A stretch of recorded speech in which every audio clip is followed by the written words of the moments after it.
Doon po sa mga kababayan natin na nagsasabi o nag-aalala na baka hindi na daw matuloy ang impeachment trial. Sabi po dito ni Senator Villanueva, tuloy pa rin naman daw po ang impeachment trial. Ako sa isip ko, sinabi lang siguro 'yun ng Supreme Court. Pero 'di ba?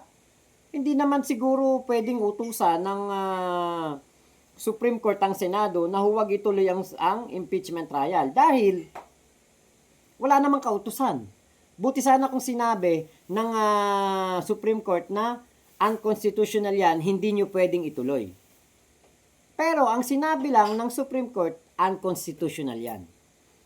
Pero pwede pa rin ituloy. Ngayon, kapag tinuloy yan ng Senado, dyan na magkakaalaman talaga. Kasi nga po, kaya pinipigilan ang impeachment trial ni Sara Duterte, napakatibay po ng ebidensya laban kay Sara. Napakatibay po. At sabi nga ng mga prosecution, sabi ng mga abogado, sabi ng mga congressman, kapag nakita nila ng mga senador daw ang ebidensya dito sa impeachment trial ni Sara Duterte, yung ebidensya ng pagnanakaw, paglulustay ng kaban ng bayan ni Sara, maiiba daw ang kanilang pag-iisip. So, ito po yung balita patungkol sa sinabi ni Senator Villanueva na tuloy pa rin sa kabila ng desisyon ng Supreme Court, tuloy pa din po ang impeachment trial. Sir, ano ba ang ipinunto ni Senador Villanueva kaya sinabi nito na maaari pa ring tumuloy ang impeachment trial kahit may decision na ang Supreme Court?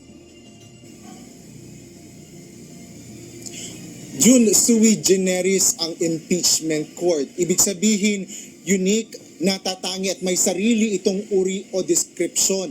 Ito ang nilinaw ni Senador Joel Villanueva kasunod nga ng paglalabas ng desisyon ng Supreme Court na unconstitutional o labag sa saligang batas ang naisampang impeachment case kay Vice President Sara Duterte.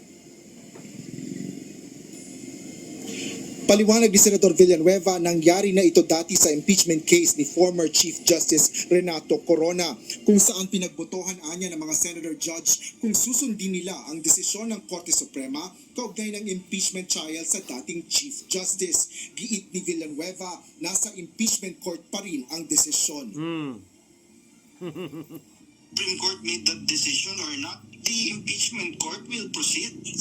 Will proceed. And I'm sure someone will raise it during the impeachment proceedings. For sure, someone will raise it. Diba? So, but we are sui generis ang impeachment court. So, we will proceed. So, these are all questions that will be raised, diba? With the decision of the Supreme Court, will the impeachment court submit to the decision of the Supreme Court? Ayon naman kay Senador Vicente Tito Soto III, bilang miyembro ng impeachment court, mas gusto niyang marinig kung ano ang masasabi ng House of Representatives. Gayunman, hindi niya rin anya masabi kung may mangyayaring impeachment trial at pag-aaralan din niya ang payo sa kanya ng isang legal luminary kaugnay ng issue. Merong nag-a-advise sa akin na pwede raw namin i-disregard, pwede i-disregard ng Senate yung Supreme Court decision because it tramples over the work of the Senate na kahiwalay. Siyempre, pati kami. So, yung advice na yun, pag-aaralan ko muna bago ako mag-comment. Nanindigan naman si Senador Bam Aquino na dapat ipagpatuloy ang impeachment trial alinsunod sa mandato ng konstitusyon. Nanawagan rin ito sa mga kapwa-senador na agad na magsagawa ng caucus o pagpupulong para talakayin ang desisyong binabaliwalaan niya ang kanilang tungkulin sa saligang batas. Di ba? So, yung mga maka-Duterte at yung nagsasabi na talo ang mga maka-BBM o pro-government, medyo napahiya po kayo dyan. Bakit? Kasi nga wala namang pinapahinto na impeachment trial ang Supreme Court. Ang sabi nga ng ating senador, si Villanueva at si Tito Soto, pati na si Bam Aquino, dapat daw matuloy at itutuloy daw at pwede daw po itong ituloy kung pagbobotohan ng mga senador na matuloy ito. Napakarami pong senador na gustong matuloy itong impeachment trial. Kaya, hindi kayo dapat magsaya dahil pwede talaga na matuloy pa rin ang impeachment trial dahil nangyari na to kay Renato Corona na kung saan sinabi din ng Supreme Court noon na unconstitutional ang impeachment trial kay Renato Corona. Pero si Renato Corona na-impeach pa din kahit sinabi yan ng Supreme Court. So, pahiya kayo ngayon. Huwag kayong magsaya. Tama po Ate Cor Salcedo, August 4 po ang impeachment. Ang umpisa ng impeachment. Naniniwala ako na dapat matuloy yung impeachment trial. Yung mandato, tungkulin at kapangyarihan na nakasaad sa saligang batas ay nasa Senado at walang iba. Handa na kaming dinggin ang lahat ng ebidensya para makapagdesisyon ng patas bilang mga hukom, kaya dapat ituloy na yung impeachment trial. Nagpahayag naman ng pagkadismaya si Senador Risa Ontiveros sa biglaang pagpigil ng Korte Suprema sa pagdaraos ng impeachment trial laban sa Vice Presidente. Ngunit malinaw din naman anya na sinasabi ng Supreme Court na hindi nila pinapawalang sala si VP Duterte at maaaring ma-file ang impeachment complaint sa susunod na taon. Ngunit ipinagtataka nito kung paano nalabag ang one-year ban rule. Ngayong isa lang naman anya ang kaso na iniakyat sa Senado ayon na rin sa desisyon mismo ng Korte Suprema sa Gutierrez versus House of Representatives. Welcome naman kay Senador Jinggoy Estrada ang desisyon ng Supreme Court. Anya, isa itong paalala na lahat ng mga hakbang sa pagpapanagot ng mga public official ay dapat nakaangkla sa legalidad at due process. Kaugnay nito, bilang co-equal branch ng pamahalaan, dapat anyang sumunod ang Senado sa desisyon ng Korte Suprema kahit na itinuturing na isang political process ang impeachment proceedings. Ayon naman kay Senador Francis Kiko Pangilinan, bagaman hindi pa nito nababasa ang desisyon, mukhang isinasantabi ng SC ang legal principle ng presumption of regularity ng mga aksyon ng co-equal branch. Bagaman kailangang igalang ang Korte Suprema, napapaisip niya siya kung ganito rin ang magiging pasya ng SC kung sinunod ng Senado ang saligang batas kaugnay ng pagsasagawa ng trial forthwith noong Pebrero. Para naman kay Senador Amy Marcos, dapat igalang at respetuhin ang desisyon ng Korte Suprema. Nanawagan din ito sa mga kasamahang senador na magtrabaho at atupagin ang kapakanan ng mamamayan. Naglabas rin ng pahayag si Senador Ronald Bato de la Rosa sa pamamagitan ng isang social media post.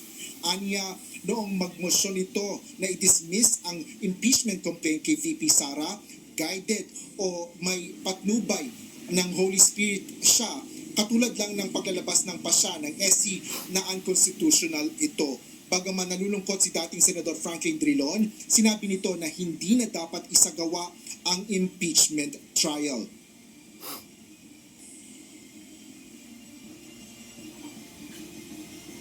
Diba? Siyempre mga kaalyado yan, diba? Si Amy, etong si Bato, mga kaalyado yan, si Jinggoy. Siyempre sabihin nila, igalang ang Supreme Court. Hindi naman binabastos ang Supreme Court eh. Separate body po ang Supreme Court, separate din po ang Senado. May sarili pong pag-iisip at entidad ang Senado.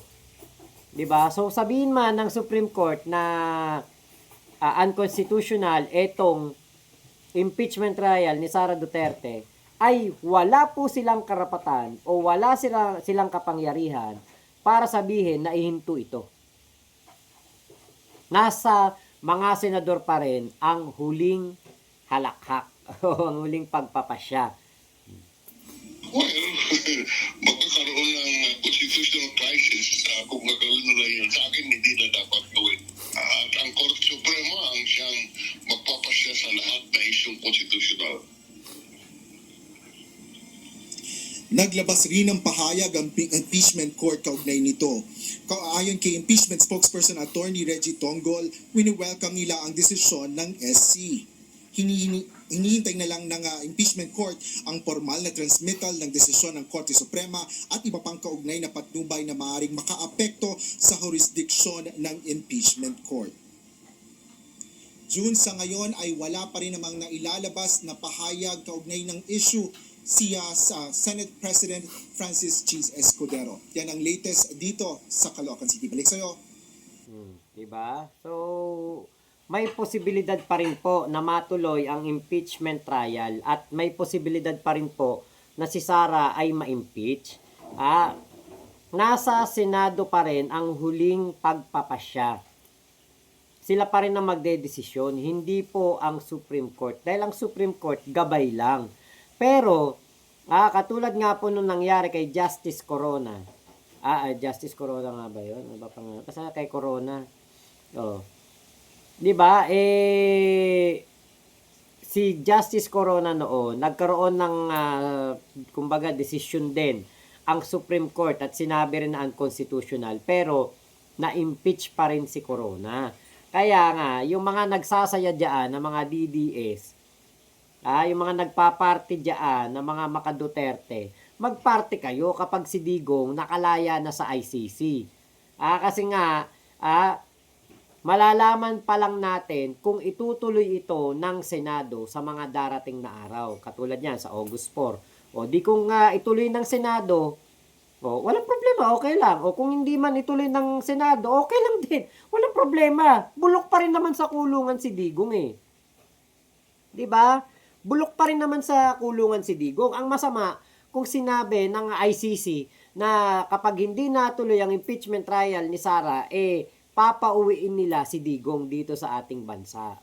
Yun ang yun ang malaking katarantaduhan kasi itong mga pinagkakakanan nitong mga bobong DDS na ito. Nagsasaya sila sa ganung walang kakwenta-kwentang bagay.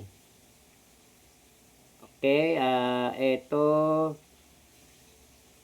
Teka, nawala yung comment.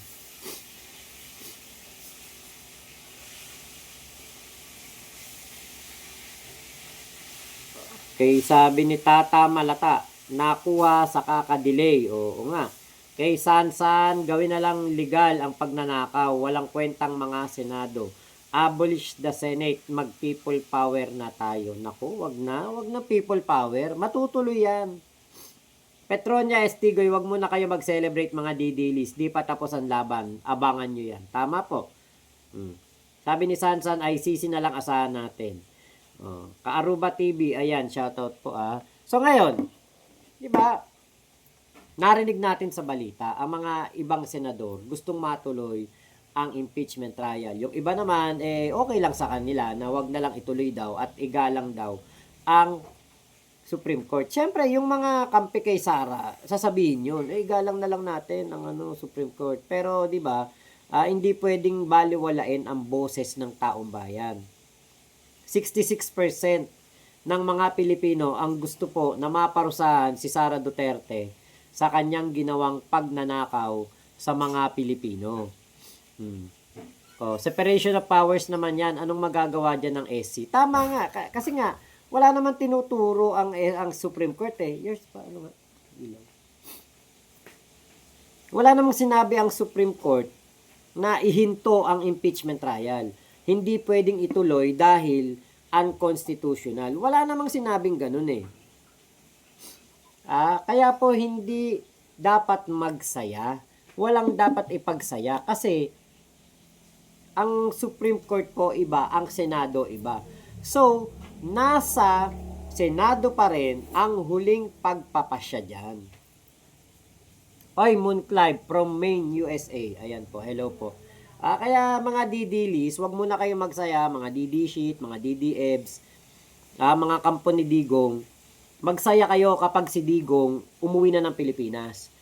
Pero si Digong, tingin ko, umuwi naman ng Pilipinas, nakagarapon na. Dahil doon na mamamatay yun sa ICC. Doon kayo magsaya kapag si Digong nakauwi na. Kaya lang, paano nyo magagawang magsaya kung si Digong nabubulok sa kulungan? Mga wala kayong napaka-insensitive ninyo. Tuwan-tuwa kayo na hindi matutuloy ang impeachment trial pero si Digong nabubulok sa ICC? Wow! Nagawa nyo pa talagang magsaya. Kayo talaga ginagamit nyo ng mga Duterte.